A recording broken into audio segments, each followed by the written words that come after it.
আজকে আমরা হ্যালো মেম সাহেব মুভির পরের পর্বের সম্পর্কে জানব। হাস্যরস, বুদ্ধিমত্তা ও মজার সব বিভ্রান্তিকর পরিস্থিতি নিয়ে এই সামাজিক কমেডি ড্রামাটি নির্মিত হয়েছে। গল্পের নায়ক একজন চতুর ও সদা হাস্যোজ্জ্বল তরুণ, যে নিজের লক্ষ্য অর্জনের জন্য এক ধনী পরিবারের সাথে এক বিশেষ পরিচয়ে যুক্ত হয়। সেখানে কাজের সূত্রে মেম সাহেব কুয়ের সাথে তার মজার সব কথোপকথন ও খণ্ডযুদ্ধ শুরু হয়। এক মিথ্যাকে ঢাকতে গিয়ে একের পর এক মিথ্যা ও অদ্ভুত সব পরিস্থিতি তৈরি হতে থাকে, যা পুরো পরিবেশকে অত্যন্ত হাস্যকর ও নাটকীয় করে তোলে।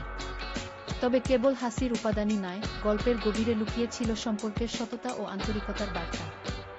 ধীরে ধীরে নায়কের ভালো মন এবং সততা সবার হৃদয় জয় করে নেয় এবং শেষ পর্যন্ত সমস্ত রহস্য ও ভুল বোঝাবুঝির অবসান ঘটে একটি আনন্দময় মিলন হয়।